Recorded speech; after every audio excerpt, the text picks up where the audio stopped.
your controls.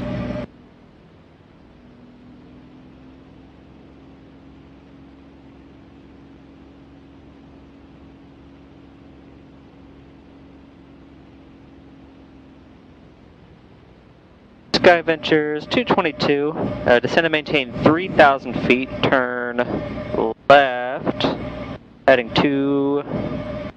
heading 300.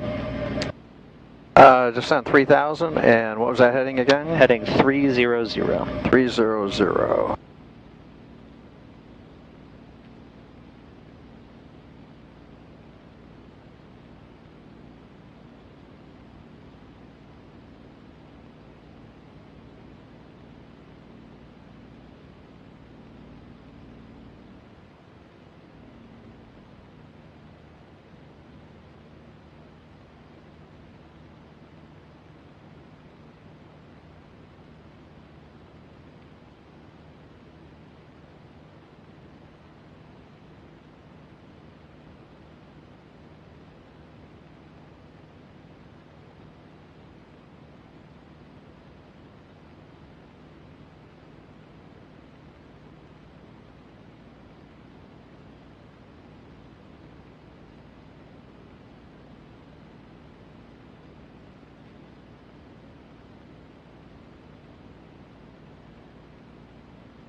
Sky Ventures 222, do you have the current weather NOTAMs at Winchester? We need to check that. Average 222, roger. Let me know when you have the weather at Winchester and your, you can expect the VOR DME Alpha. All right, we'll contact you when we have the weather. All right, so come down here, do this. Is the weather actually going to come up? Yep, you just have to hit COM2 and it'll pop hit up. COM2, okay.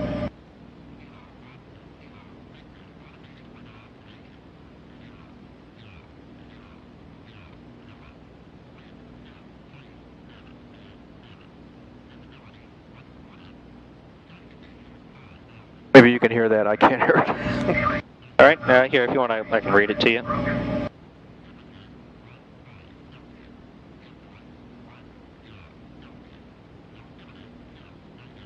So I can turn that off and I'll read it to you. Okay.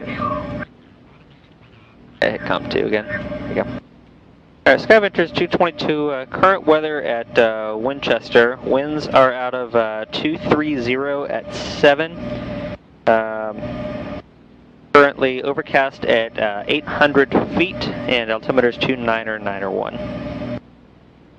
All right, 29091. We got that. At Sky Ventures 222, you can expect the VOR DME Alpha at Winchester. All right, actually, we need to get back up here. Let's see, I guess our frequency is, where's our frequency? It's right here, right? Again, we're sort of playing make-believe right now because this is a check ride. But normally I would have that frequency here, right? Correct, yeah. You'd with be, the COM2, right? What do you mean? I would have COM2 on to communicate here?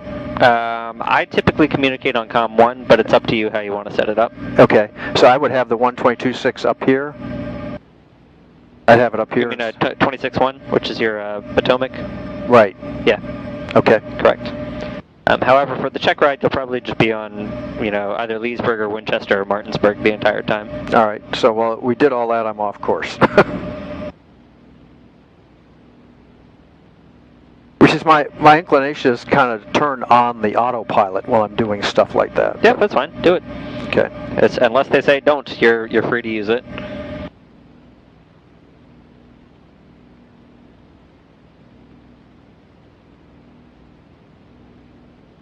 Okay, so let's do the approach. Let's activate the approach, right? And go to C1 at 3,000, all right? And let's do the nav and the altitude and turn on the autopilot. Okay. Now remember, what is your current instruction? What are you supposed to be flying right this second? 300 at 3,000. Correct. So do we want to be going to C1 just yet? Well, conveniently it lines up. That was not intentional. But since right now ATC's, they said fly heading 300, maintain 3,000, you don't want to be following the GPS to C1. You want to be in heading mode, just going 300. Okay. All right. Heading mode. All right. And actually, let's put the altitude at 3,000. And let's just go up a little bit here. Alright, so we're in heading mode, and we're doing a slight climb to 3,000.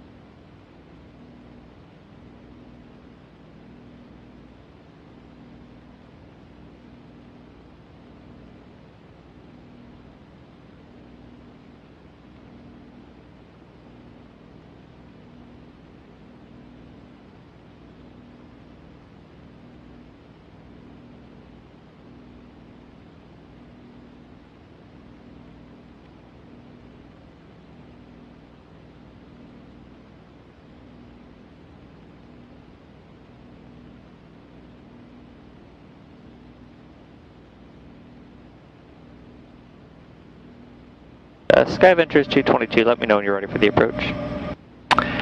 Skyventures 222, we're ready for the approach. Alright, Skyventures 22, you are 8 miles, proceed direct Seawine. You're 8 miles from Seawine, cross Seawine at 3,000, cleared for the VOR DME Alpha at Winchester. Alright, clear direct to Seawine and cross Seawine at 3,000, and I heard you say cleared for the approach? And Skyventures 222, that is correct. Okay. Cleared for the VOR DME Alpha at Winchester. Okay. So now, the approach is activated already, so let me just check that. So maybe it's not, I'm not sure. It's activated now, alright? So now I can go to nav, correct? Correct. Yep. Okay. Now I'm in GPS mode, so I'm going to Seawine. We'll switch to VOR mode after we cross Seawine. And just to kind of brief this for a moment, alright? This VOR approach, 112.1, we have that in from Martinsburg. And we have the weather, etc. C1 is the initial approach fix, so we'll come into that at 3,000 feet. And start descent at Seawine, 700 feet per minute, heading at 231. Next approach point is at 20 miles from Martinsburg VOR. Minimums are 1180. So let's put that in there. I don't think we have that in there. Oh, let me see. Not the indent. Let me see. Where'd this go? It's right here, right? Yeah, there it is.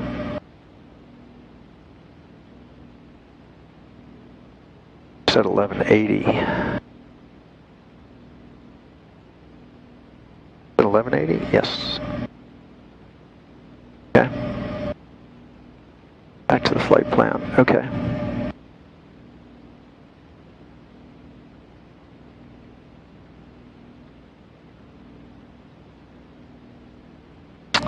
Okay, so 4 miles from Seawine. At Seawine, we're going to turn 231. Start our descent. We're going to go to VOR mode. Start our descent, 10 degrees of flaps.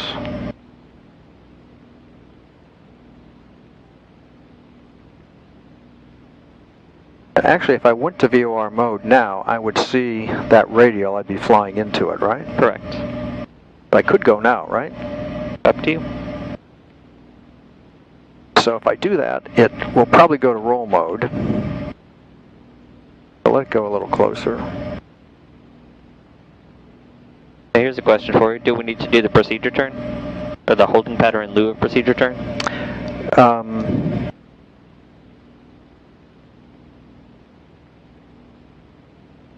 You know, it does not say no procedure turn, does it? Technically, I guess it means you do need to do one. Yep. Wow, okay. Alright, so what's that mean? I think it's a direct entry, so I think I'll be coming in, I'll make that turn at Seawine, turn 080 and fly 1 minute. I'd like to slow this down a little bit.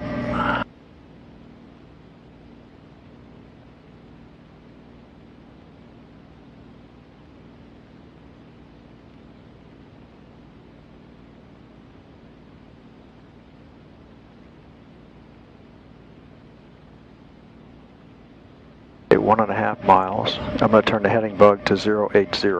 We'll loop around.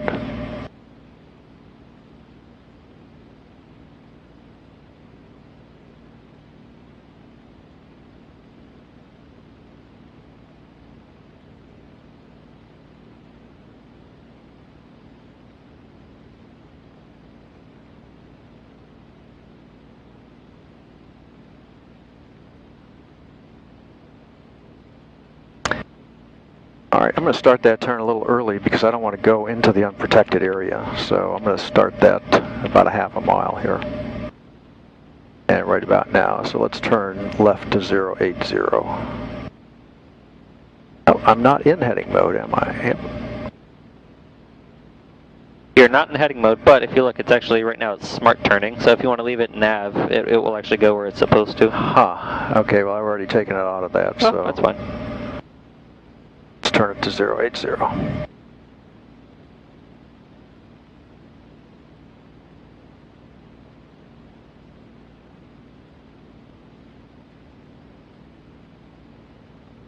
On.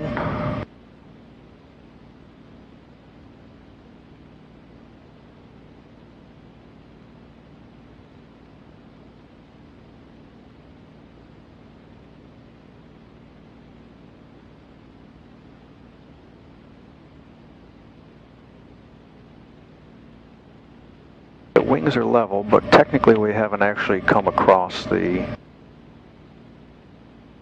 sea line.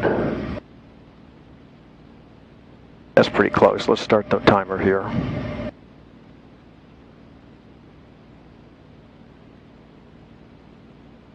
So 1 minute and we turn to 231.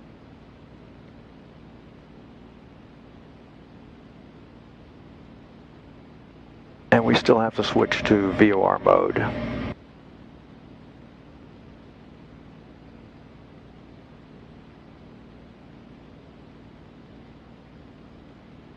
Okay, there's a half a minute. Adventures 222, no traffic observed between you and the airport. Change to advisory frequency is approved. We'll talk to you on the mist. All right, frequency change approved. Scavengers 222.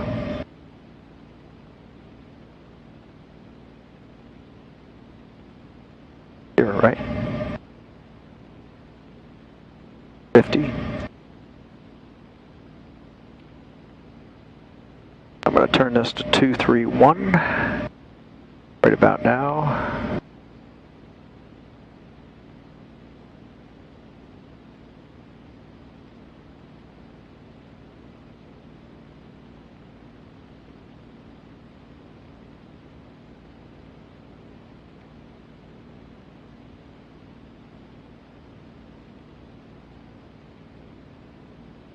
Chester traffic, Scavengers 222, about 7 miles to the north, inbound. Runway. Let's see, I guess we're probably going to do, that's a 90-degree crosswind. I guess I've got pretty much a choice here, either 14 or 32. So.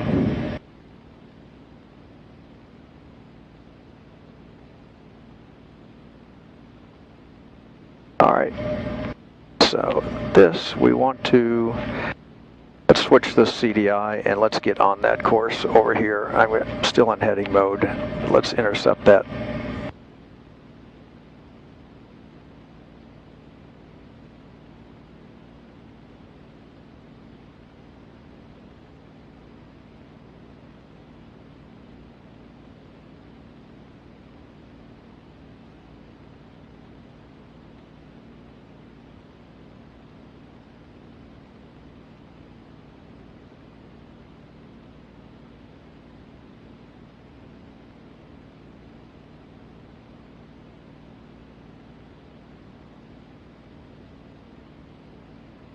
What's your final approach course again? Yeah, 231. I'm a little confused what's happened here. 231. I want to intercept that 270. All right, it should be 231. Still at 3,000. All right, here we go. But I'm confused by the VOR here. What course is the VOR set to right now? I guess it says 340. I say that's my heading bug, all right? Ah. All right, let's set this. That was the problem. 232. This had to be set. All right, so we're almost in on it. So let's intercept that.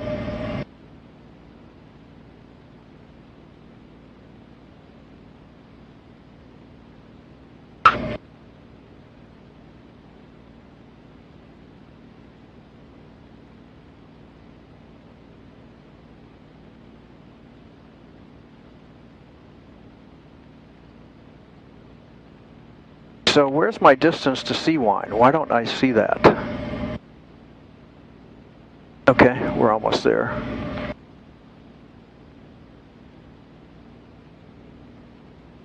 My airspeed's really dropped off.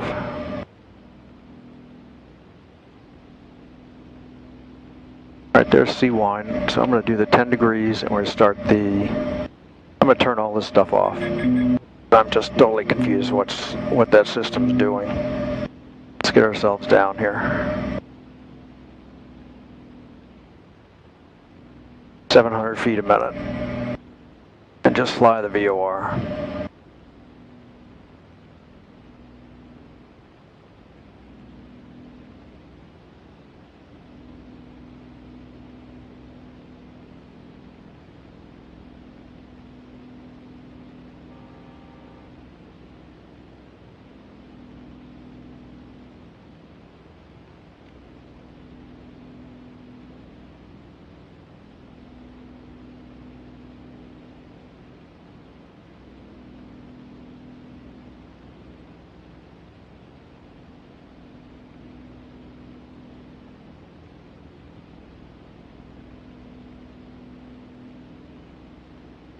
So does this system have DME on it? Not directly. You can use GPS in lieu of DME, but it does not have an actual DME box. Because I would be looking for 20 miles from...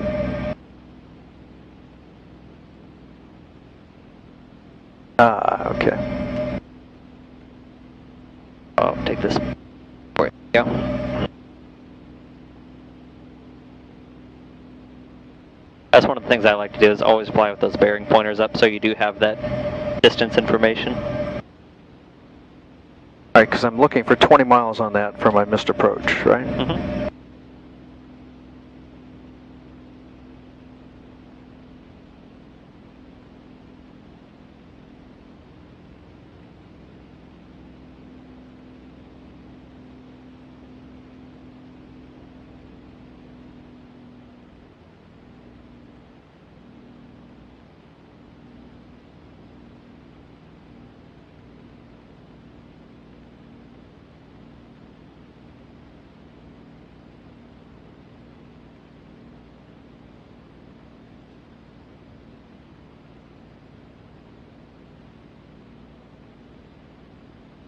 There's 19 for missed approach, and we're coming in at 1180.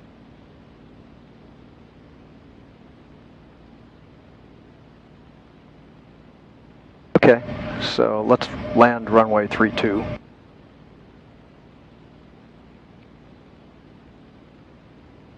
We'll make it a full stop taxi back. I'm sorry? Full stop taxi back. Okay.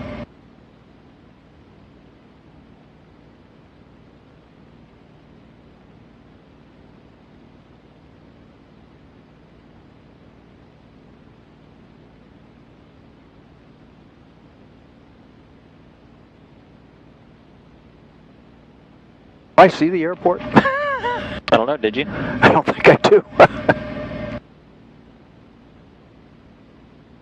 I'm at 20. I don't see it. Alright, let's go missed. Okay. This is climbing left turn to 3000.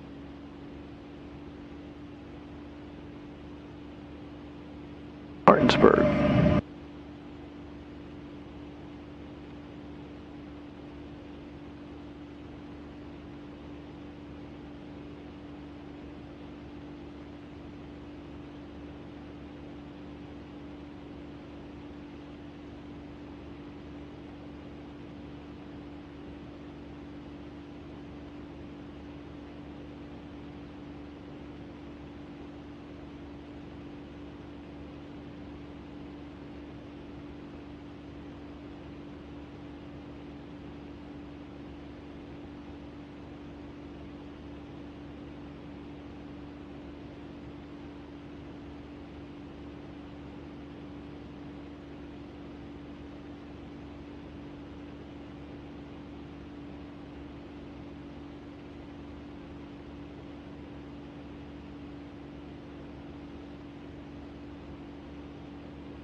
Sky Ventures 222 Potomac. Sky Ventures 222, go ahead. There's Sky Ventures 222. I see you on the missed approach there at Winchester. For now, climb and maintain 3000, fly heading 090. You can expect vectors for the RNAV 32 at Winchester. All right, what was that altitude again? Climb and maintain 3000, heading 090. 090 and 3000.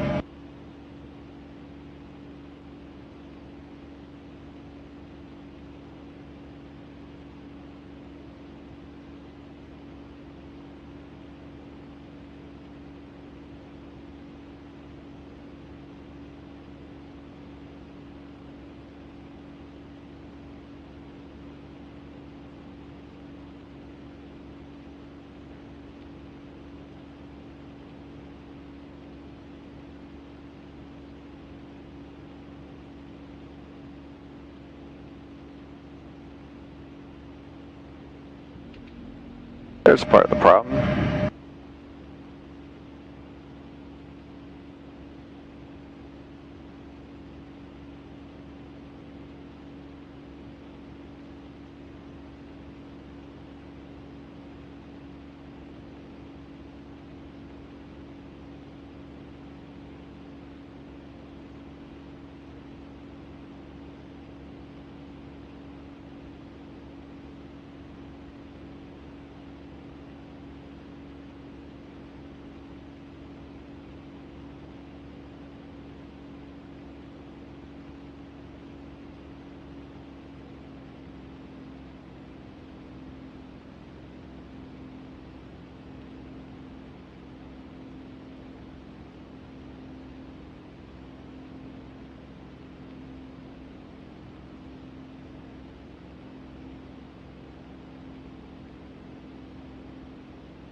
Sky Ventures 222, turn right heading 140.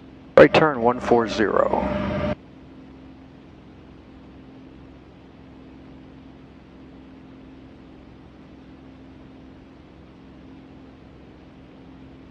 Sky Ventures 222, I don't know if you heard me before, you can expect the RNAV 32 at Winchester. Expect the RNAV 32 at Winchester.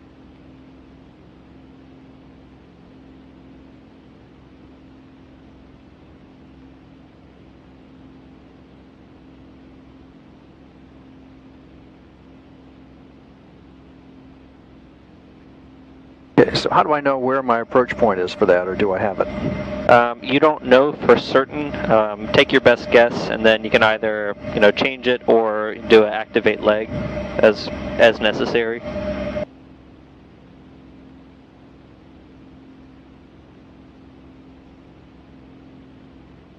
Now let's just assume it's, let's just do Clad for now. Let's do Jason for now. Load it.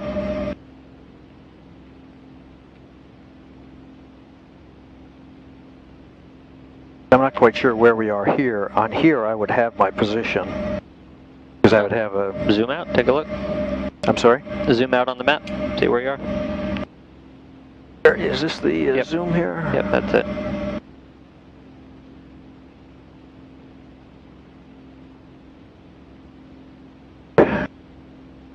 So where is Winchester? Oh, here it is. Okay, so we could be coming into Jason. Right? Mm-hmm. Coming in, so we could be coming into Jason. Yeah, possibly. That's a good guess.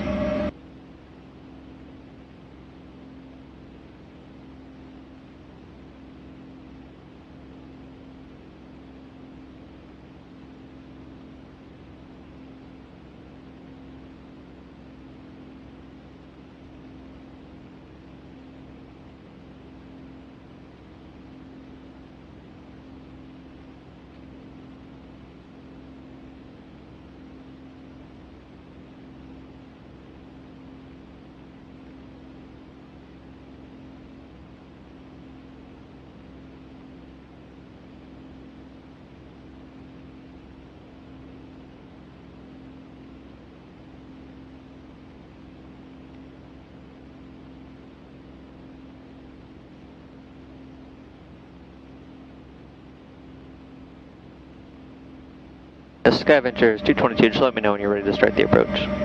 I'm sorry, say again? Just let me know when you're ready to start the approach. Sky Ventures 222 ready for the approach with Jason. Alright, Sky Ventures 222. Climb and maintain 4,000. Fly heading, maintain heading 140. 140 and 4,000.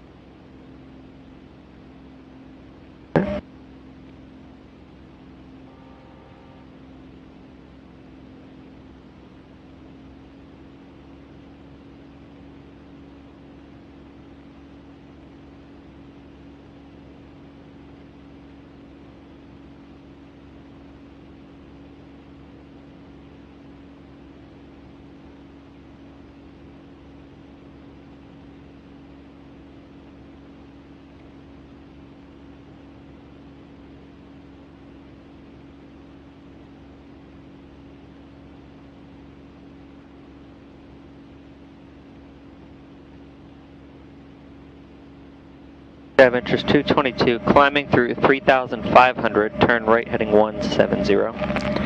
At 3,500, turn 170.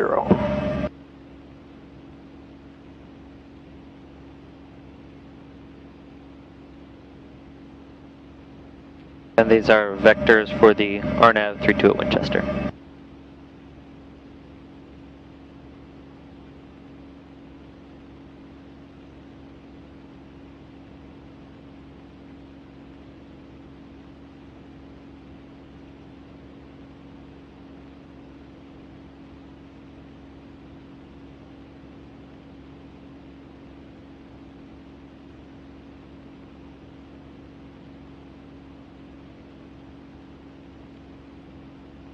Say expect vectors, is that what you said? These are vectors. Oh, these are vectors, okay. Was that an ATC communication or were you commenting? Oh, yeah, it was ATC communication. Sky Ventures 222, these are vectors for the RNAV 32 Winchester. Okay.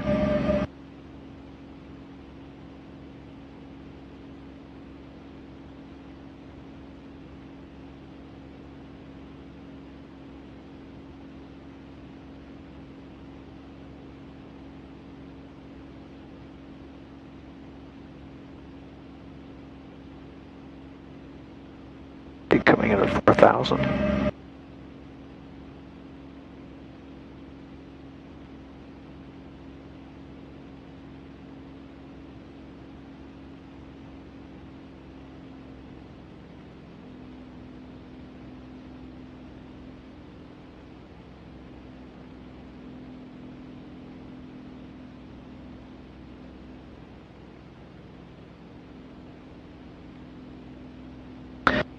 Okay, I guess we just debrief this approach. This is the we're doing the RNAV, you said? That's correct. RNAV 32. Okay, all right. So this is a WAS approach. Touchdown zone 715. And, coming at 3,700. Flat turn 324. Descend cedar 3,200. Minimums are 920, which we don't have.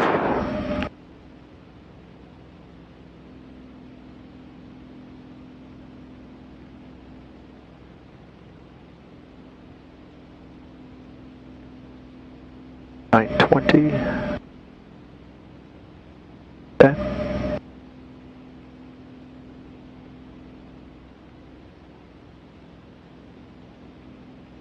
So this would be an LPV approach, decision altitude of 920. Mist is climb to 5,000 straight ahead to IMEM.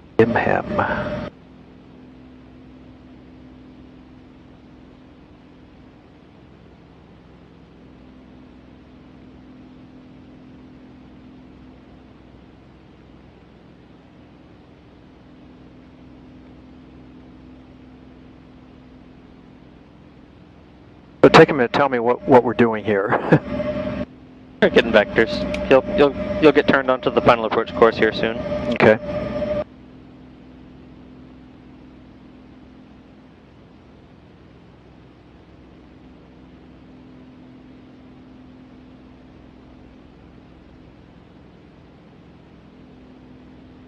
Sky Ventures 222, turn right heading 270. right to 270.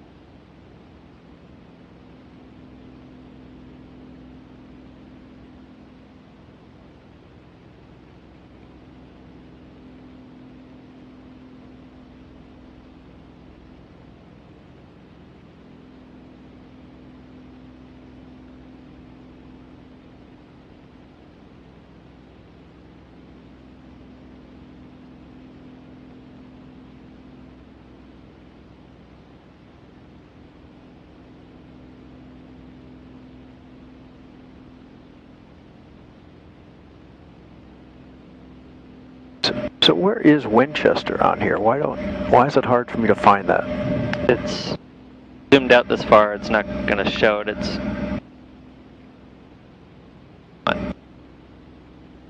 Oh, okay. Sky of interest 222, turn right heading 290, maintain 3,700 until established on a final approach course, cleared, RNAV 32 Winchester. All right, turn 290, maintain altitude until established on the course, cleared for the RNAV 32 approach. Sky Ventures 222, readback is correct, it's maintained 3,700. 3,700. Sky Ventures 222.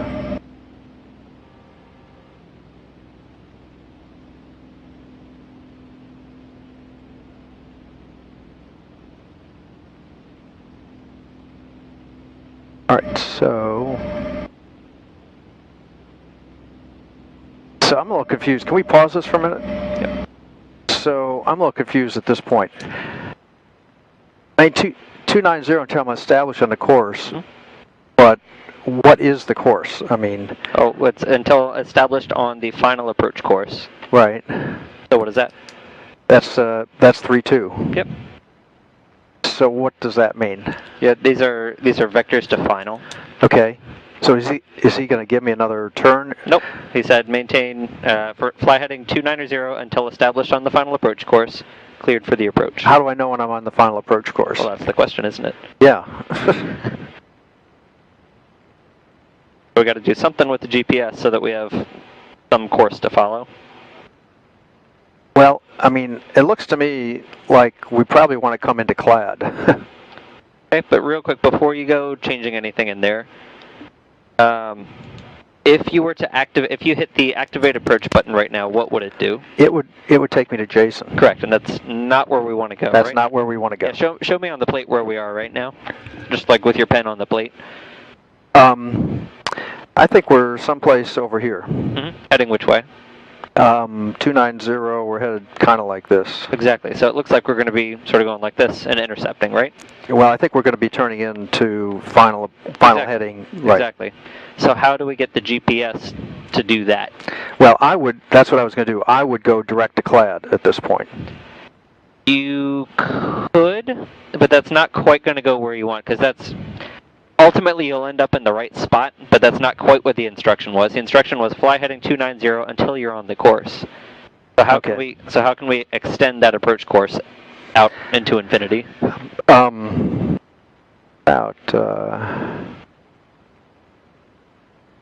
I do this with the OBS? You can, although there's an easier way. Come over here to your flight plan. I'd probably do it over here on the MFD. Okay. So go ahead and hit flight plan. Highlight Cedar. What we're going to do is we're going to activate the leg between Cedar and Clad.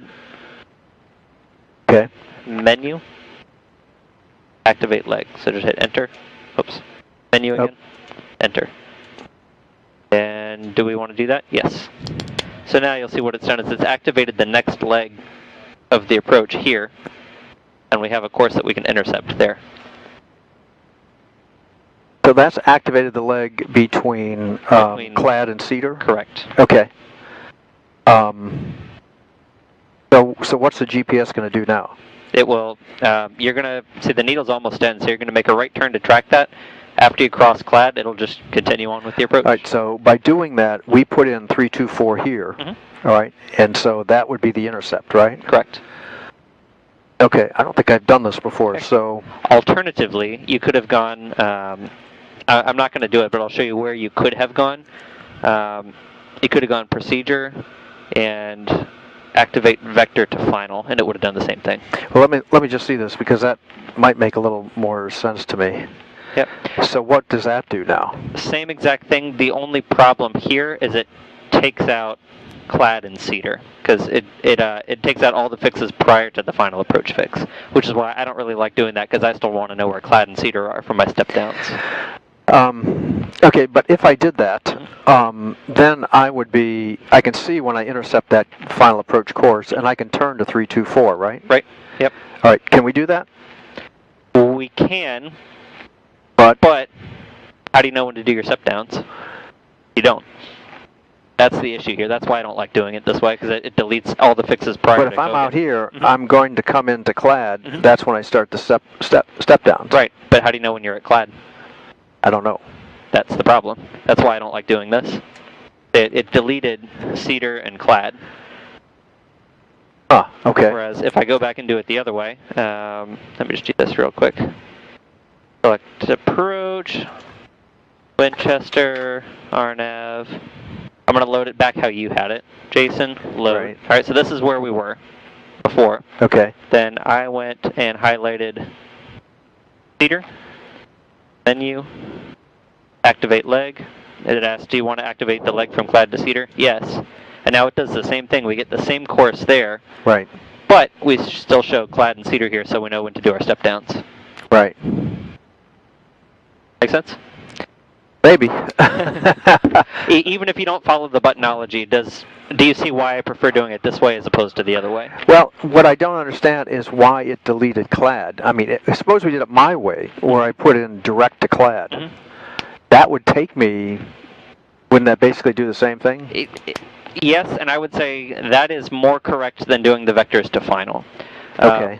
Reason being, let's it's not perfectly correct because I haven't really intercepted the final approach. Right, exactly. So I'm kind of slipping in there somehow, right? Right, exactly. So yeah, what they're trying to have you, basically the ATC instruction here is they're trying to have you intercept outside of clad, and then basically just, maintain heading and altitude until clad so you can step down.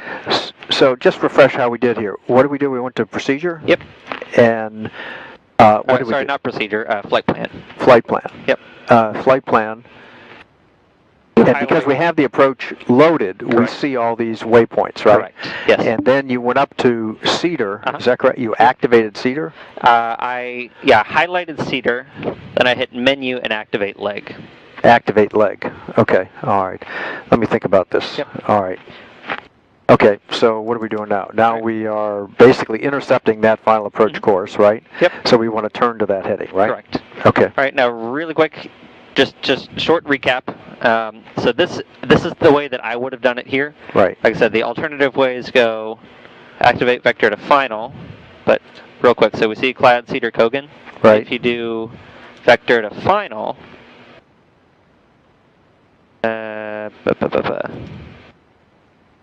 only Kogan, you lose cedar and clad. Right. So that's why I like doing it the other way. Right. So let me just put it back how it was, and we'll send you on your way.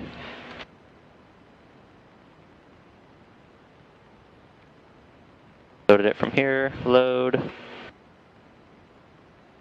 cedar, menu, activate. There you go. Okay. All right, so now we're just intercepting that and flying the approach. Okay. You ready? Right. 3, 2, 1, here we go. So let's say we've intercepted that course. And let's turn to 324.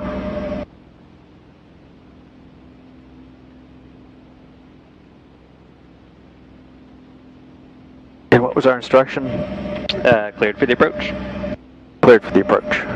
All right. So we're coming at 3,700. We're looking for clad. Actually, we're past clad. Are we past clad? Doesn't look like it. Why does it say we're past clad to cedar? How How do we pass clad? We're actually not. It was Well, what it's doing is we activated that leg there, so it's showing we're 3.3 miles to Cedar. You can actually use this just to let you know when you're past Clad. That's a valid way of doing it. That's pretty confusing. Yeah, that's pretty confusing. All right, so let's assume... Yeah, if you look, we're at Clad now, so if you want to go ahead and start down, you can. All right, so vertical speed, let's come down. There's a vertical track.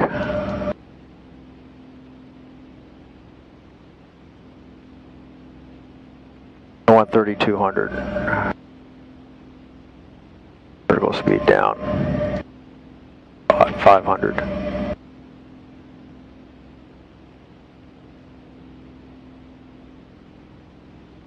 And let's slow this down a little bit. And what lateral mode should the autopilot be in right now? Well, we're still in heading mode, so are we activating the approach? Yep. Okay. Heading mode, I mean, you can fly it in heading mode. It's just more work for you. It's easier just to let it do it. Did we activate it? Yes. Yeah. When we uh-oh. All right. Oh, so now it went to Jason. Now it's going to Jason. But this is pretty bad. This is an opportunity for you to go in and activate the Clad to Cedar leg again. Okay. So you went to menu. Oh, you didn't go to menu. You went to flight plan, and then you went up to Cedar. Mm-hmm.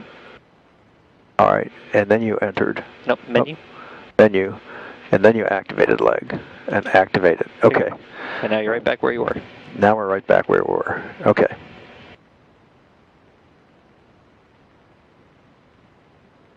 Okay, so I'm coming down to 3,200. Mm-hmm.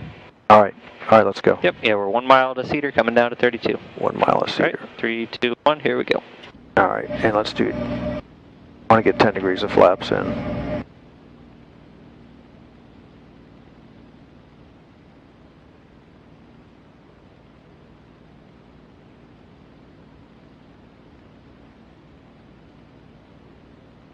And if I hit APR, what does that do? Go ahead and hit it. Okay, right now, nothing, because you're already there. Okay. Approach. Keep going. I'll explain later. You're fine right now. All right, so 10 degrees of flaps. So if I use this procedure, gumps, gas, undercarriage, mixture, prop, switches. Okay, we turn some switches on. Yes, landing light, taxi light. Oh, the strobe was never on, I guess. All right, so we could do a call.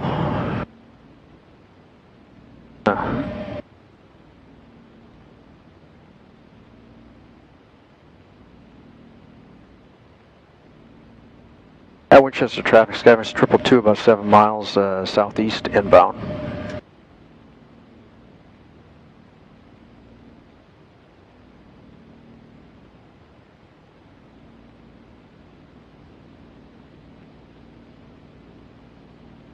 If you look, we've already crossed Cedar, so we can go ahead and keep coming down to our next altitude. Okay, so we don't have a diamond, right? Nope. All right, what is our next altitude? It's 2,200.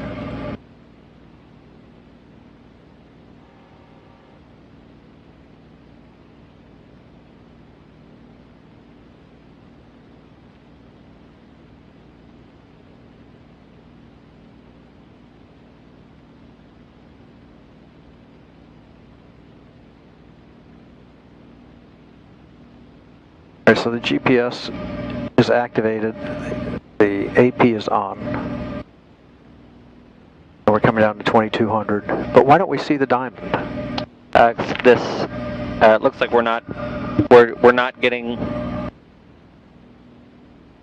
the GPS itself. The box itself is what decides which minimums you're going to be able to use, and for whatever reason, it's decided today that it does not have a strong enough signal to give you LPV minimums.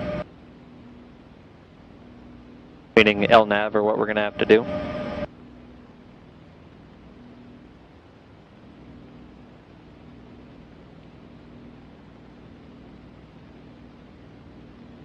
So based on this vertical track, we're pretty high, and I've got this program in at 900 to try to get down. Right, although I think we are coming down pretty steep, but I think you'll actually be okay here. Okay, so we're coming up on Kogan. We're supposed to be 2,200 here. Yep, and we're only a couple hundred feet high. I think you'll be able to catch up here. And maybe not by Kogan, but before we get to the airport, you should be okay. All right, I'm just going to turn this whole thing off so I can actually handle it. All right.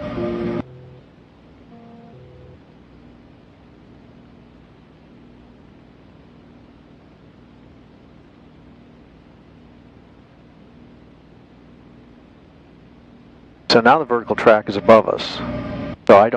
So now what happened? I got nothing, right?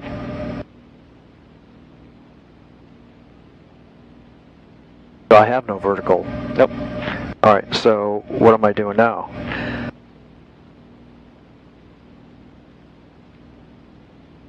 I have a visual descent point, right? Yep, looks like it.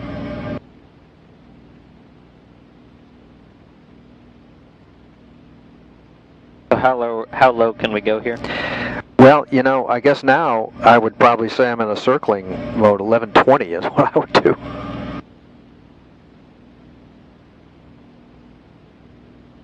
Or I could go LNAV 1100. Yep. You always want to know how low you're going before you start a descent. You don't want to be on your way down only to realize you've descended too far. All right, let's get the needle back in.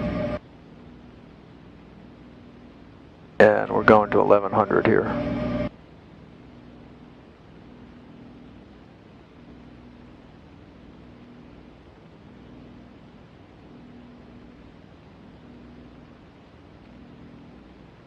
Here the needle's coming back in.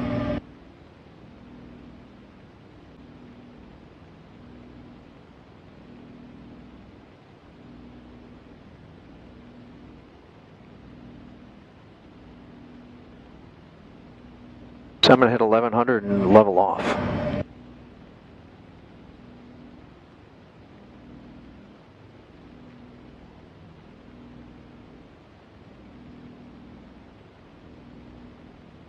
That looks like 1100 to me.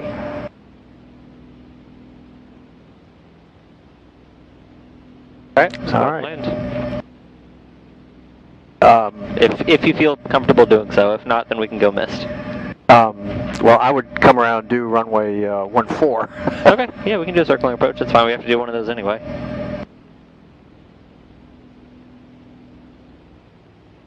Because I don't think I could land runway 32. Yeah.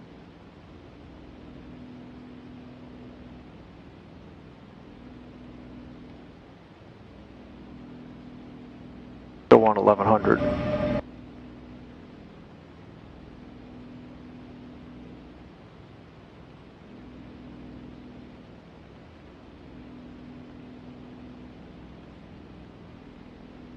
Okay, we're beam the numbers.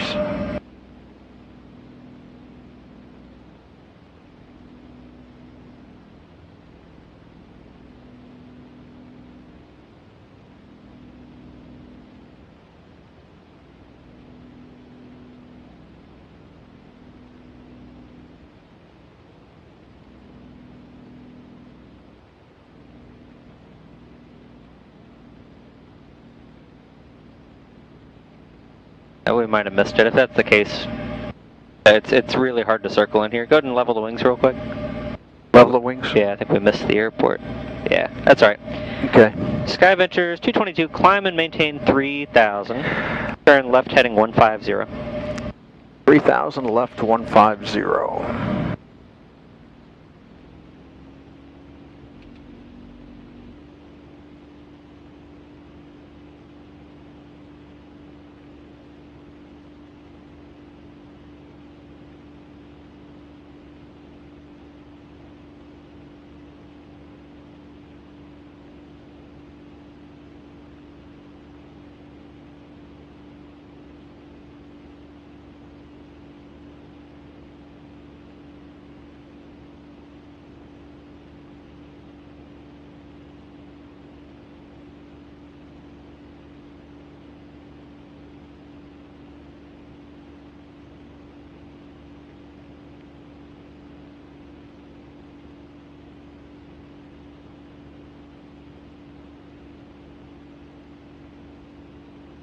Sky Ventures 222, upon reaching 3000, turn left heading 040. 040 at 3,000.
Ventures 222.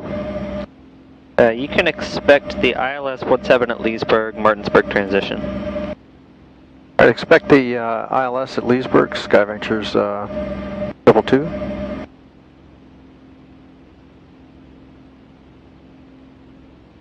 Alright, let me turn this thing on.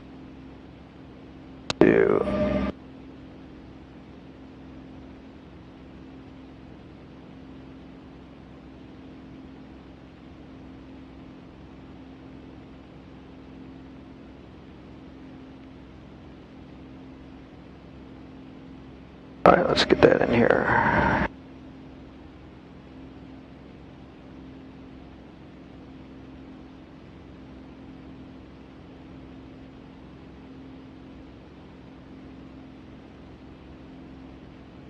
Okay, we actually wanted 3,000, right? So Correct. Let's get that down a little bit.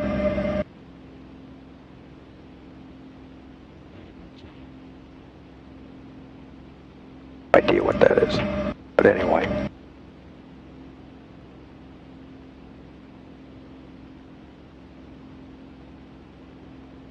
I'm just going to delete that because I'm not quite sure where we start. Let's just go direct to.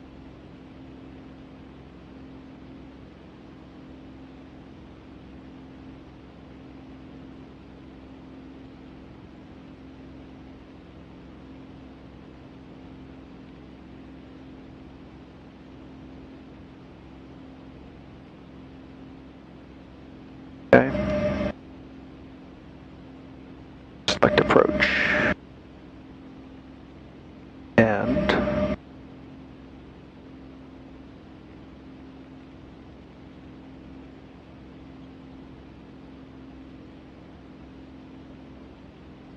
vectors. Load it. Okay. Okay. So let's see. Again, this is an ILS approach. We'll be using green mode for this. And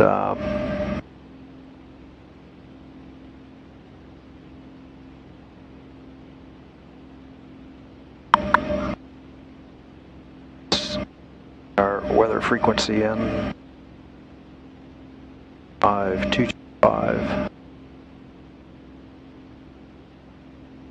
5, okay. And let's just get the weather. Hit comp 2 again. And I can't hear Okay, any of that. forget it. I can read it to you. Okay. I'll go ahead and turn this off for you. Alright, so Skybench 222, current weather at Leesburg. Wind is calm. Currently reporting overcast 200 with a 1/2 mile, overcast 400 with a 1/2 mile visibility. Altimeter is 29 or 901. Okay, 29 or 901. By any measure, that is below minimums. Said 400. It is overcast 400 and 1 mile visibility. Did you say 200? I said 200 and I corrected myself to 400. So it's overcast 400 and 1 mile.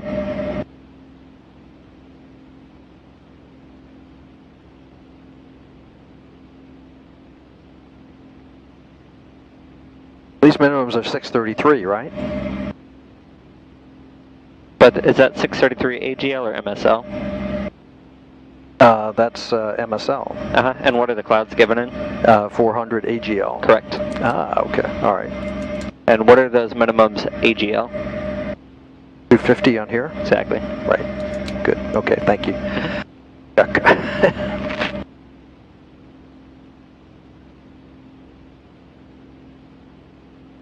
All right, so we're flying with the heading bug at 3,000 at 040.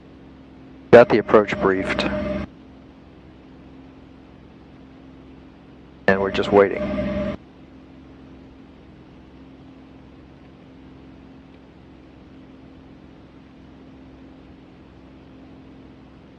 Ventures 222, proceed direct to Martinsburg and join the Martinsburg transition. All right, proceed direct to Martinsburg and join the Martinsburg transition. Okay, now how can I get to Martinsburg from here? I don't have that loaded here, right? Right, which is why when I'm loading an ILS, I never load it vectors to final. I always load it from some transition, and then I can always activate a leg if I need to. Okay. So I'd go ahead and reload it again from Martinsburg. Okay.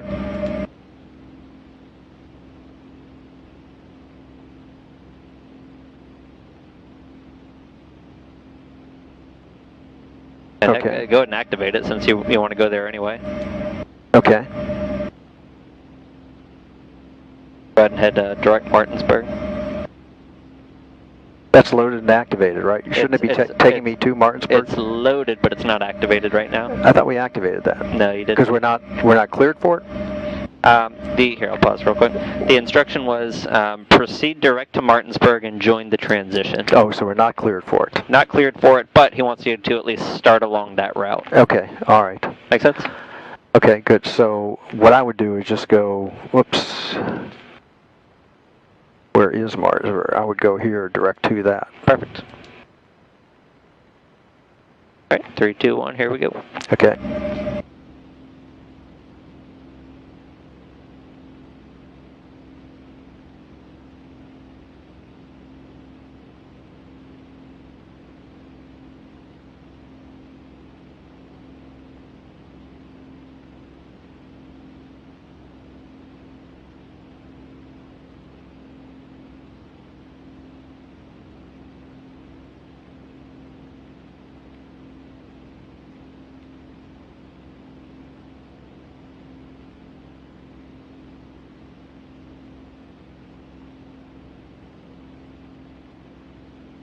There's 6 miles to Martinsburg.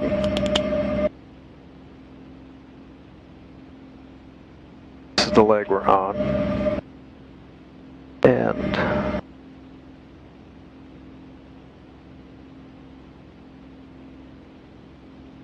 so when we get there, we'll be turning the radials 134.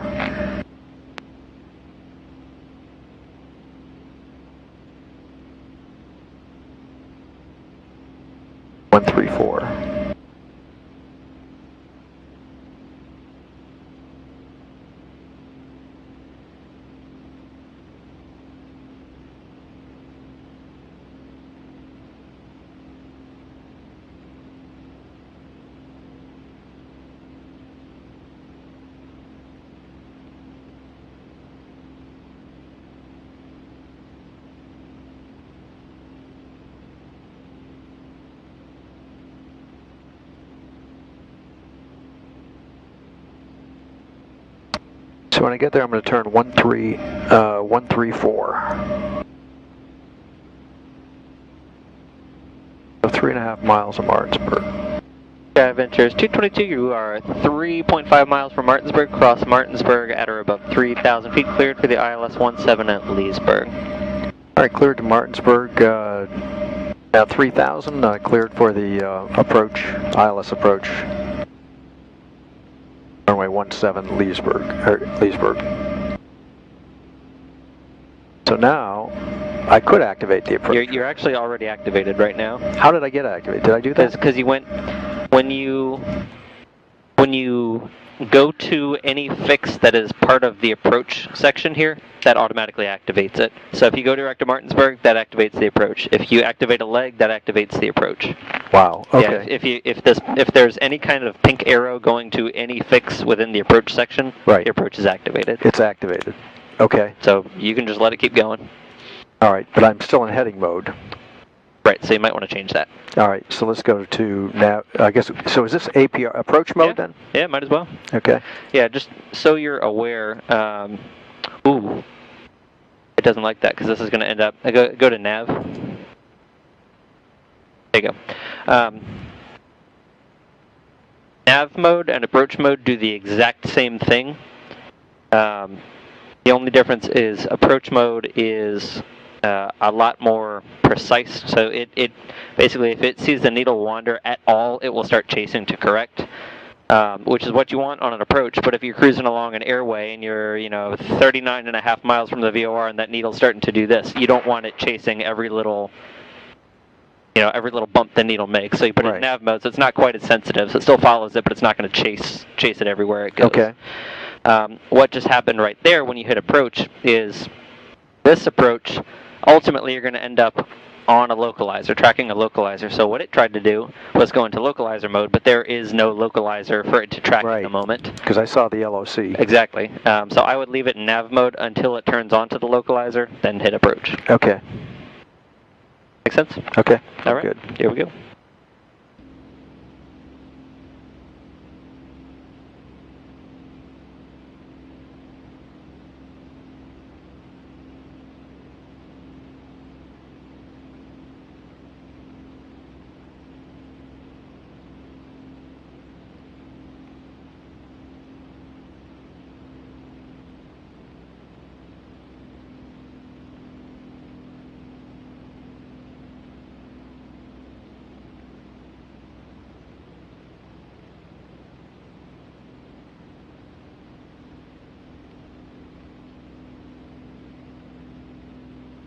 All right, I'm going to turn this to 134.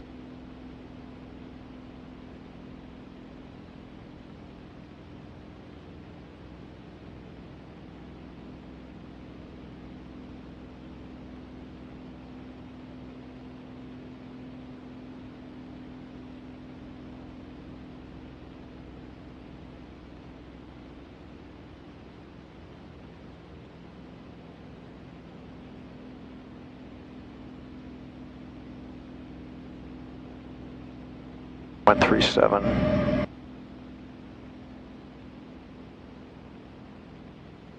So now let's try the approach. You try it. I don't know. I think it's still going to do the same thing. But give it a shot and see what happens. Same thing. Oh, actually, no, you're good there. See, right now it says we're currently in GPS mode. Localizer is armed. Right. So it's gonna. So right now it's still following the GPS, but when it senses the localizer, it will turn to track it. Okay. But that's what we had before. We had the localizer up there, right? Yeah, but I think we had roll and loc before. Maybe, if it was GPS and loc, then we would have been fine. I think it was roll and loc before. It might have been, right. I think it was. So it's going to make that turn at still toward the runway, but we're still going to have to tell it to go to green lines after that.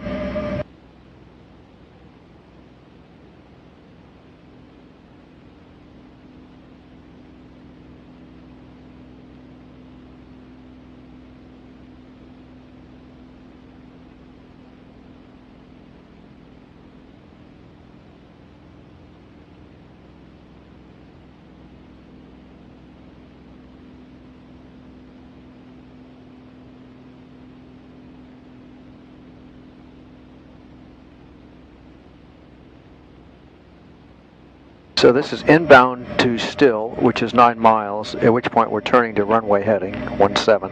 That's it. And start our descent at Still.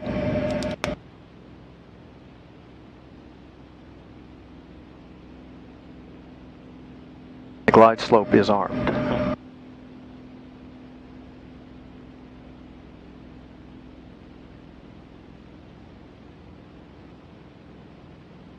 So do I see Still up here? It's there. I don't know if it's. Oh, yeah, here. I don't know why it's drawing it over there, but it's that is Still. I don't know why it's putting the name over here.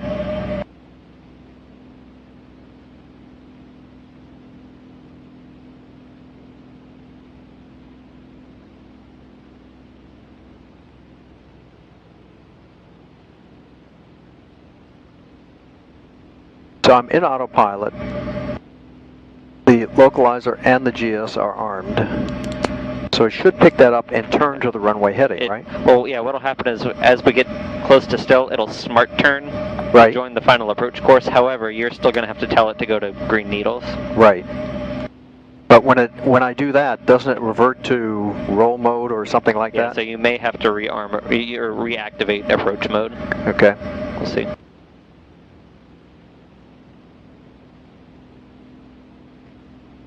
The thing with autopilots is they are wonderful tools when they're behaving properly, but you have to constantly monitor what they do, because if you hit a button or change something and it doesn't do what you want, you have to immediately fix it so it doesn't take you off into Well, that's what I'm just kind of wondering for the check ride, how much I should be using this stuff. I mean, I would certainly use it at the very least between approaches. Let it just fly heading in an altitude while you set up and brief and all that. yeah. I I think heading in altitude is pretty easy to do, right? Yeah, exactly. Beyond that, you know, whatever you're comfortable with. I mean, I could try it. If I don't like it, I'll just turn it off. Right. I mean, he's not going to knock me for that, right? Nope, not at all. Okay. In fact, that shows good judgment. If it's not doing what you want, just turn it off.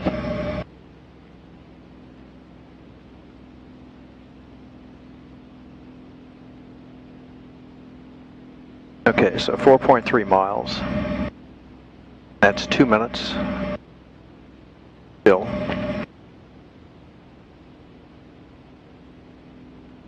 It's so much easier to read this screen here than it is in the 172, and you're wearing those crazy things and it's all the way over there, Yeah. and I can't quite see it.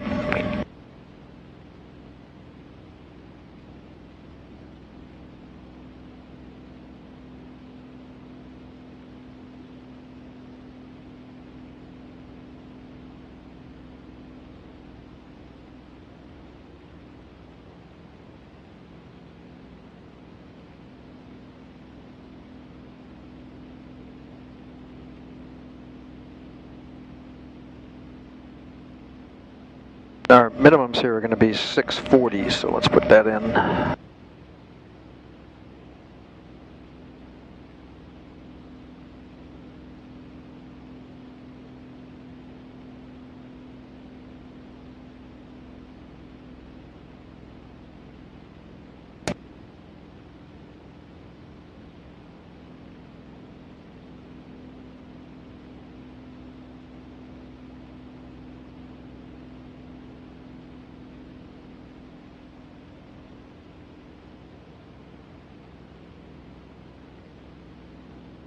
So Still is what, about 12 miles from Leesburg? How far is it? Look at the plate. I think it's like 12, like 0.3 or 0.6 or something like that. So that'd be appropriate to do a call at that point, right? Yep. Okay. Absolutely. All right, now we've switched to green. How about that? It's on a localizer. Oh, that was nice. And Thanks, G1000. Perfect. There you go. You're all set. is it going to turn? I guess it is turning. Here comes the needle. There's the glide slope.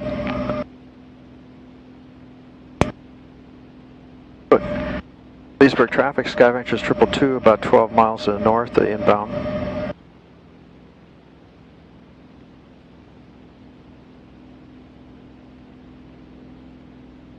What was the wind again? Calm. Calm, all right.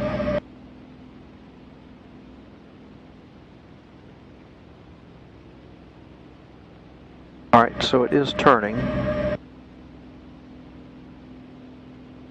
ever so slowly.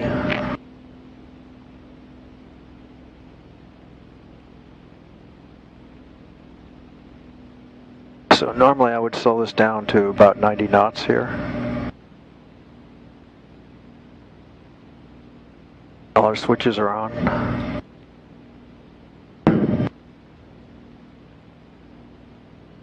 So this means the localizer is armed. We're waiting for the localizer. I mean activated, yeah. Yep. and the glide slope is armed. We're waiting for it to intercept it. Correct. And the glide slope is alive, so we should see it activating here pretty soon. Meaning we have the green diamond. Correct.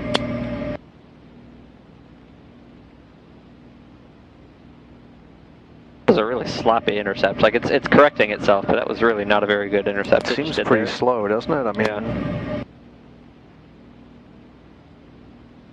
But that's all right. You're fine.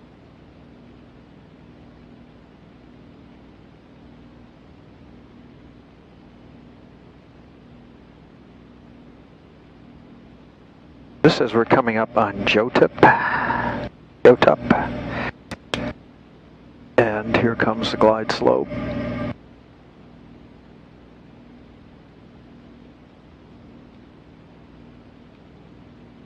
All right, glide slope just captured. Right, there it goes. All right, so I would add 10 degrees of flaps here.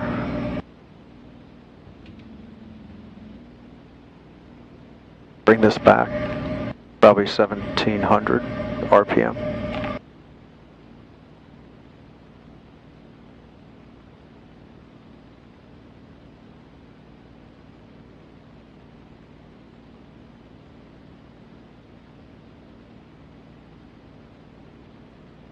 This is just kind of, since the autopilot's flying and doing a good job here. Has anyone showed you the trick, like how to tell that you're on the correct, they call them leaves of the glide slope? Say the question again. Is it show me what? Here. How to make sure basically you're following the correct glide slope. Glide slope. I'm going by that. Yep. Well, so when you have your glide slope antenna, right? Little lesson here. Glide slope antenna is sitting here on, maybe this is the runway here. It's sitting next to the runway. It's sending out, its glide slope signal out like this. Right. Right. Part of that signal comes out and actually reflects off the ground and bounces up steeper like this, like a mirror, right? Okay. Light off a mirror. So you actually have your normal glide slope, and then you have a steeper glide slope further above you, which is why you never want to intercept from above, because you could be intercepting the incorrect glide slope, which is like a 30-degree angle as opposed to a 3-degree angle. Right. So there's just a really easy check you can do to sort of verify that you're following the correct one. When you get to your minimum glide slope intercept, which is at Danmo, we should be at 2,100 feet. That's just a quick check you can do to make sure that you're not, coming down real steep following the wrong leaf of the glide slope. So, meaning that if I'm at something lower than 2,100, I'm following the wrong glide slope. Right. Okay.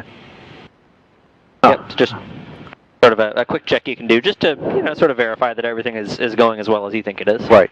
Okay. All right, here we go. Tell you what, why don't you go ahead and hand fly this one? I'm sorry? Go ahead and hand fly it all the way down to minimums. All right. So, we can turn that off, but we can still leave the flight director on, Yeah, in right? fact, I would recommend it. So I can just follow that. That's it.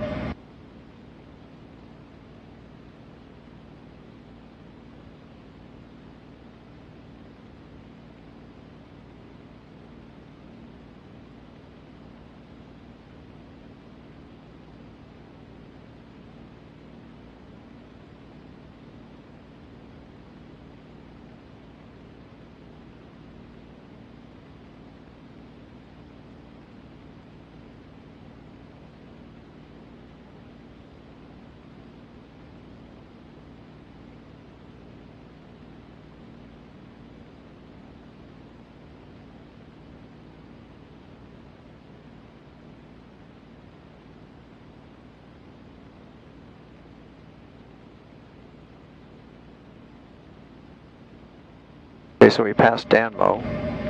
And right at 21, so that looks good.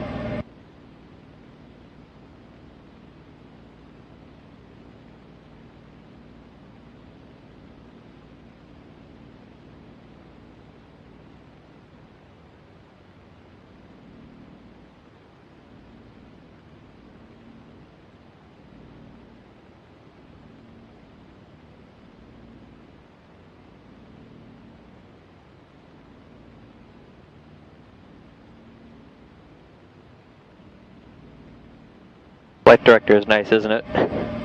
Yeah. It's Yeah. following it, right? Yep, that's when we fly the jet, we do the same thing. We always have the flight director on, just because why not? It makes it easy. Right.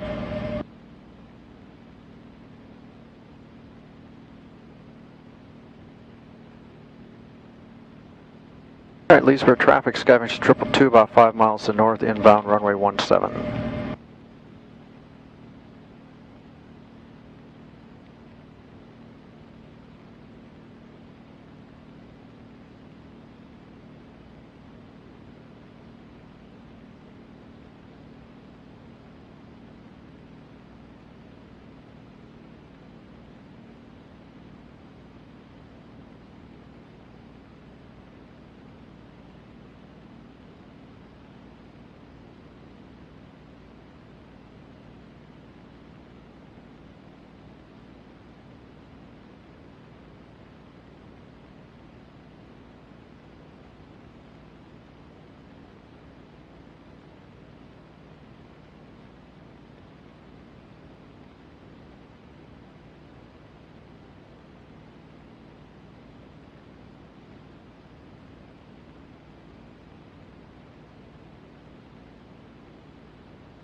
Okay, 640 is minimums, and we're at 700.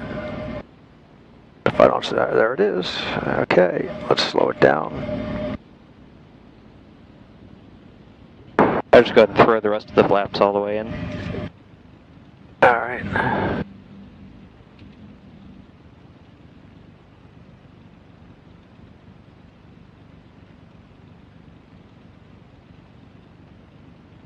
There you go. That's what it's like landing in low IFR.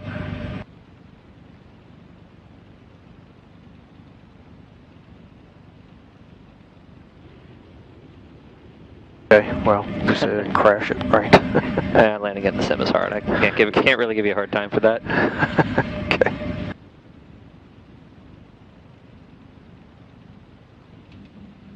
Okay.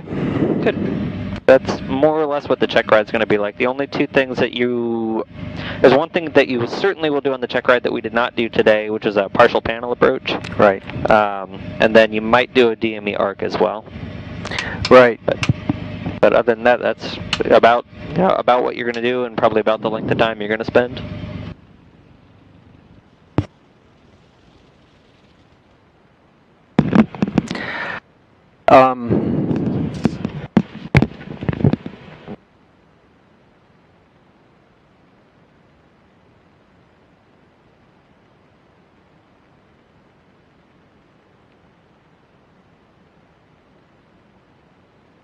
Pretty well. Do anything wrong.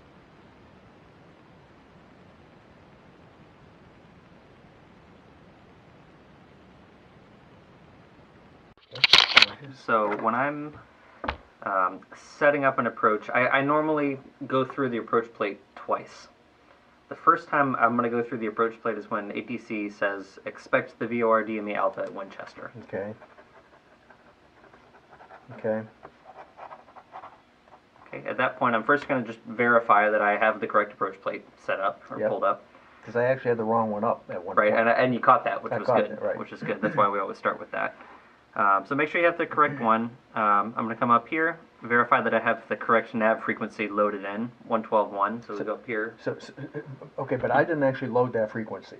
The approach was loading it for me. That's one way to do it. I don't like, just a personal preference. There's nothing wrong with doing it the other way, but the way that I prefer to set up approaches, I go through and manually set up green needles first.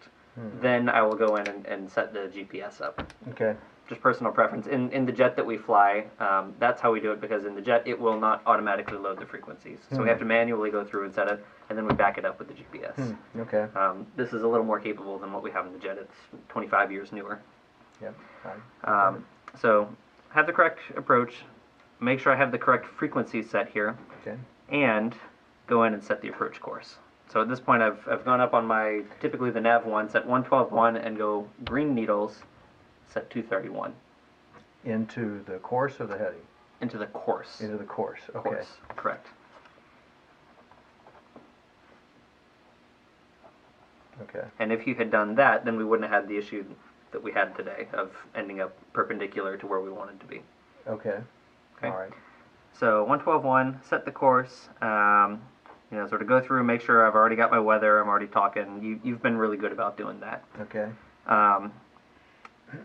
Come down here, see if there's any cross radials that I need, or any marker beacons, or DME, or anything that I need to set up. I'll come down to my.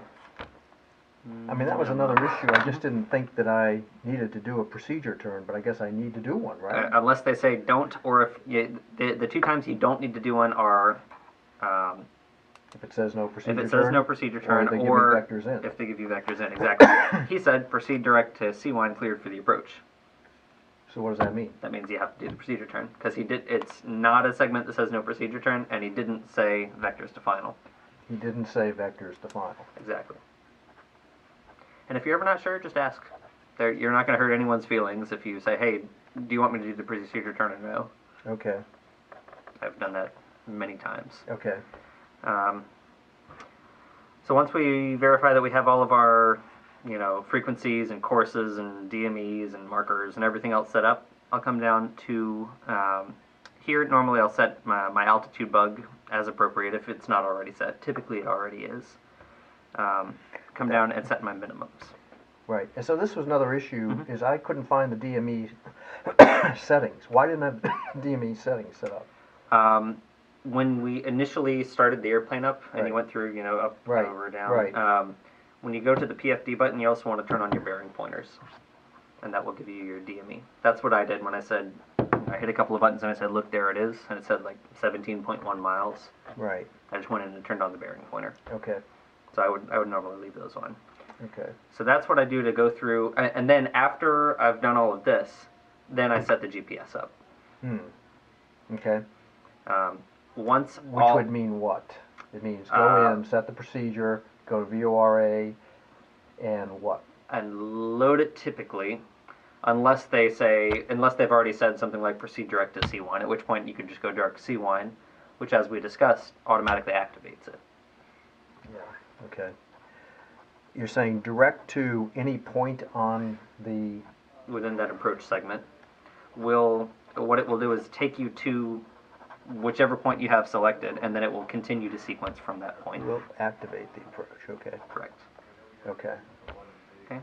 So, once I've gone through and set up all of my green line stuff, 112.1, set the heading, set the bugs, all of that, set the minimums, I will then go through and all the green lines, all the GPS, then I will go through and actually brief it and verify that I have done everything. Okay, so then my full brief, sounds like this. Okay, this is going to be the VOR DME Alpha approach into Winchester Airport OKV. We do have a current plate. I would like to check that to make sure I'm not using an outdated plate. Where do you see a current plate? It's right here on the side. This is good from... But I don't think that's the current plate. This one is not. Down here. I went through this because I contacted them. See, this expires November 2014. They says this is not the current. It's actually down here. We'll argue about that in a minute. Okay, all right. So, this is a VOR DME Alpha approach at Winchester. I have a current plate. My approach frequency is going to be 112.1, which I have set in my nav 1. Final approach course is 231. I'll go in and verify. Actually, go to green needles real quick. Make sure it's set on 231. Well, where are we, green or red now? At this point, I'm probably... Well, we're still on a heading, so it doesn't really matter. Personally, I'm probably back on magenta needles at this point. Okay. Okay. So I'll, if I'm not already there, go to green, verify that I have 231 set. Airport elevation is going to be 728 feet on this approach. I've already got my weather. We're already talking to Potomac, therefore I have my Unicom in my standby 122.7. On this particular approach, he told me to go direct to Seawine, so we're coming in from the southeast here, go to Seawine, we'll do a direct entry. Looks like it's left turns, but otherwise a standard holding pattern in lieu of procedure turn. When we turn inbound, final approach course will be 231. We'll maintain 3,000 feet until crossing Seawine, which is the Martinsburg 15 DME. After crossing Seawine, we can head down to our circling minimums, Category A circling minimums, 1,180 feet and 1 mile visibility. We'll get down to 1180 early. Missed approach point is 20 DME. So if we don't see the airport by the time we hit 20 DME or the Maddox intersection. So what happened to me? I didn't see the airport. We actually flew right over top of it. I was looking for it. I was wondering. I didn't see it back there. If this is your runway here, we went like this. Right over top. It was ahead of you and to your left. It had to be there. It was. Yeah. You just missed it. Okay. Yeah, we went right over top. Okay. So minimums are 1,180 and 1. If we get to Maddox, 20 DME, and don't see anything, we're going to make a climbing left turn back to 3,000 feet out to Seawine and hold. If we get to Seawine and have to hold, it will be probably a teardrop or a parallel entry here. Personally, I prefer a teardrop. If at any point we get lost on the approach, minimum safe altitude in any direction is 4,000 feet. Okay. And that's my brief. I also, actually, and let me add this, I also like to include when I'm going to configure. This being a non-precision approach, I would configure 1 mile prior to reaching Seawine the second time. What do you mean configure? I'm putting flaps down. Oh, okay. 1 mile before. Okay. Yeah, on a non-precision approach, I normally do a mile before. Okay. But your minimum safe altitude is, you say 4,000. Yep. But if you got lost, but if you were lost, you wouldn't go climbing to 4,000 if you were at 3,000. You'd be contacting ATC, right? Depends on how lost I am. If I am totally turned around, I have no idea where I am, I'm just climbing. Just get away from everything, climb, talk to ATC. If I have some inkling of where I am, I'm just, maybe I was tracking it and I had a crosswind and I have a full scale deflection and I know roughly where I am, I'm just too far off course. I'm going to talk to ATC and say, hey, you know what, I'm going to abandon this approach and go missed, but I'm probably not shooting up to 4,000. Sort of got to use your judgment on that. But if you're flying around and you're like, I have no idea where I am, get up. I mean, I think if I start climbing to 4,000, I'd be contacting ATC. Oh yeah, absolutely, and you absolutely want to. Yeah. Okay. All right. Like I said, it's sort of have to use your judgment on that. Okay. All right. So that's my setup. I go through it once, make sure I have all the green needle stuff set up, then set up the GPS, then I go through and do my full approach brief where I'm just verifying that everything is set how I want it. So when, like today, I tried to give you a couple of clues like, hey, are you ready for the approach? I was trying to hint at you like, hey, make sure you're ready to go. This course was the big thing that I was hoping you would catch. So if you're not already done with your brief, I would say, no, I'm not ready, I need a minute. Especially for the check ride. And really that's true in real life too. If they're trying to, force you onto the approach and you're just not ready for it, tell them that. Don't let them rush you. If you're not ready, what happens?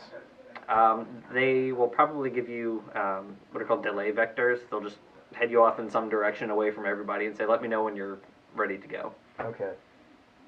And I could say that to the instructor, hey, I'm not ready, and he would give me vectors somewhere or something? Yeah. I mean, the examiner, if he's trying to pressure you into the approach, you can tell him, hey, listen, I'm not ready, request delay vectors. Okay. Yeah. The worst he says is no, but in real life, if you're not ready for approach, you're not going to be, trying to fly the approach and set it up at the same time. That's not safe. Do what you think is safest. Yeah. Okay. All right. Does that make sense? Yeah. Questions? What else? All right. I had a few things. Like I said, most of it was technique. What we just discussed there was the big thing that I wanted to cover. Which is make sure you are fully set up, fully briefed before beginning the approach. Okay. Take your time. Okay. Okay, go ahead. All right, so just technique things. Talk me through the taxi checks again. It seemed like you knew what you were doing, but you sort of like rushed through it so fast that I don't know that you verbalized each step. Okay, so, I don't memorize it, but I kind of do a scan across. So, I don't have it in front of me right now, but I start with the artificial horizon to make Okay. sure it's basically level. Okay. And Uh, how much is it allowed to be leaning if it is? I don't know, 5 degrees or something. Yep, 5 degrees. I guess there's stuff I have in my head that I don't know what's in there, but that's Yeah. what I'm saying. Of course, we're checking the altimeters within 75 feet of each other. And not only that, but also within 75 feet of field elevation as well. Right, right. I'm checking the ball and needle so that on a turn, the ball is going the opposite direction of Correct. the turn. So a left turn, the ball's going to the right. I guess I'm going to look also that the needle is turning to the left if I'm turning left. I'm not sure that's actually one of the check items. It is. It is. It is, okay. We're looking at, when I turn, I'm not sure what it's called, but I get a magenta line indicating the rate at which I'm turning to the And left. it's actually called your rate of turn indicator. Rate of turn indicator, okay. Because I'm using that to set up a standard rate turn. Correct. So, Yep. so rate of turn indicator. So then I'm moving over to the right, I'm checking my airspeed is 0, and my, as you said, VSI is 0. Correct.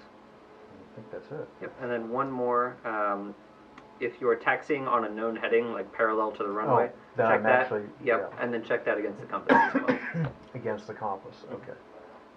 That's it. But here, I mean, we did that before takeoff because I centered the bug. Right. Everything was 170.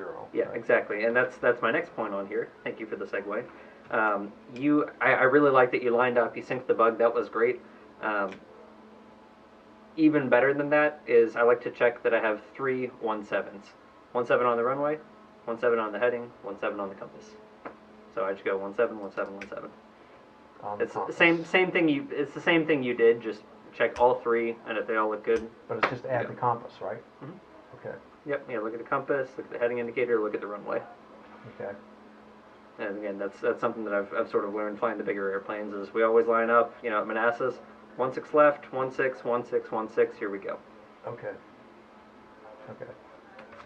Right. Again, technique thing. You didn't do anything incorrect on that. It's just Right. something that I think will help.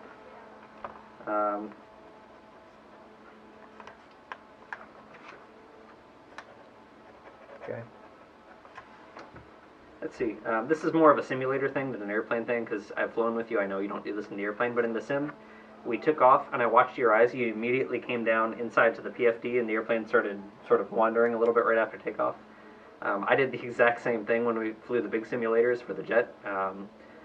What we would do a lot is we would multi-engine airplane. They would fail an engine right as we were taking off, and the airplane would veer off to one side. So what I would try to do is look at my instruments and fight the airplane back where it needed to be, and I was all over the place.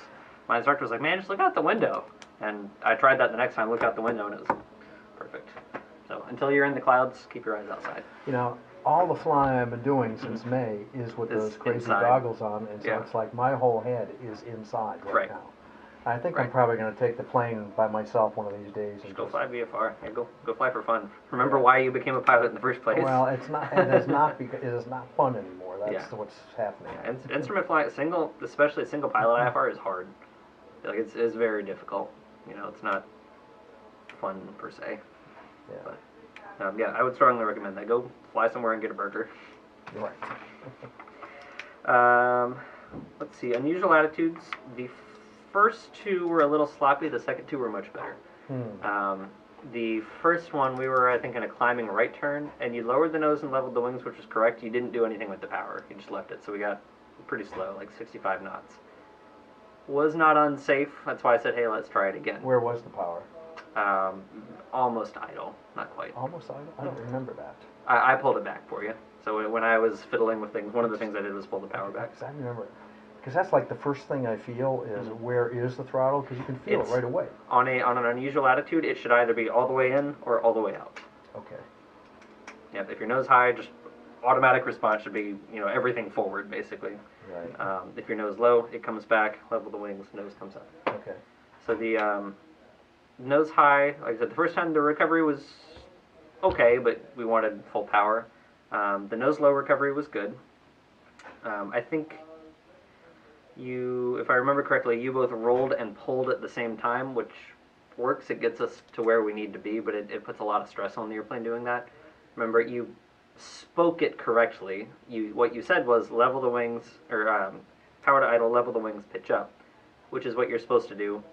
You did bring the power to idle, which was good, but then you sort of rolled and pulled at the same time, which if you're in, an attitude like this, that's going to put a lot of stress on the airplane. So that's a little more distinct in the movement. So Exactly. This one, then this one. Okay. Exactly. It's that whole, lift vectors. We want them all pointed in the same direction. Right. Okay. Okay.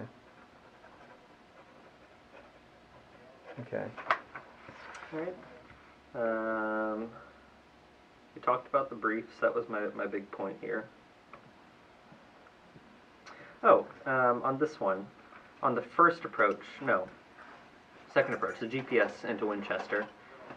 Once we finally got it loaded the way we wanted to and intercepted. And that was a vector approach. Correct. Right? Yeah, and those this is vectors where to we're final. trying to, when you intersect the runway head. Okay. Correct. So now we're at 3,700 feet, approaching Clad, and you were on your final approach course, right? We got to Clad, and you set 3,200. Right. Which was correct. I didn't do that at first. You didn't, but you caught it pretty quick. Yeah. That was okay. No harm, no foul. That was fine. You set 3,200, and then again, there's nothing wrong with this, but you said I don't like what this is doing, and killed the autopilot and hand flew it the rest of the way. Right. Which was fine. There's nothing wrong, nothing unsafe with that. All you had to do was go vertical speed down, and it would have gone where you wanted. So do you remember what happened there? I was just curious as to why you suddenly shut it off, because it was actually going very well, and then you had it set right where you wanted, and instead of going vertical speed nose down, you went, I'm turning this off. I'd have to watch the video because it will automatically reconstruct what was going in my head. But there was just something I was confused by, something going on. Yeah. I just don't want to figure it out. And you know what? That's what you should do. And if I figured that was probably the case, and if that is ever the case, turn it off and fly. I think that was, if that's what it was, then that was the right decision. Yeah. I was just curious as to what it was. Yeah. Look, I'll watch it and Maybe send me an email or something, just out of curiosity.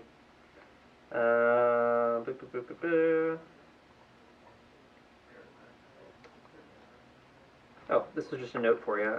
At the end of that approach, the GPS approach, we got down to 1100, and we were a little to the right and maybe a little high, and I said, hey, are you going to land? And you said, you know what, I'd rather circle. Right. That's fine. The only thing you have to be a little careful of there is, on this particular approach, wasn't a big deal, because our straight-in minimums were 1100, the LNAV minimums were 1100, circling were 1120.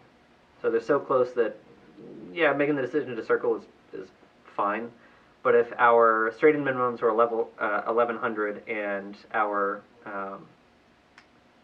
circling minimums were, say, 15 or 1800, and the clouds were just above our straight-in minimums, you wouldn't want to circle. You'd either land or go missed. Let me get. I think I know what you're saying. You're just saying that I circled, but if the conditions were such I could not circle, yes, I would have had to land on that runway 32 or go missed. Correct. Yeah. Yeah, Okay. exactly. Even if you can, you can see the runway there and you're at 1100 feet, and you know that you could safely get yourself turned around. If your circling minimums are in the, up in the clouds somewhere, can't circle. Because I didn't think I could get myself lined Right. up with runway 32. Given I didn't think you could either. I liked the decision not to land. Yeah. I would have preferred to see you go missed than try to circle. However, it was a blue sky, so Yeah, because I the can't other really hang on option, that assumes I could land either direction. right. But if I couldn't, then I could just continue to the right of the runway and come midfield and come back around. Yeah, and that would have been fine too. Yeah.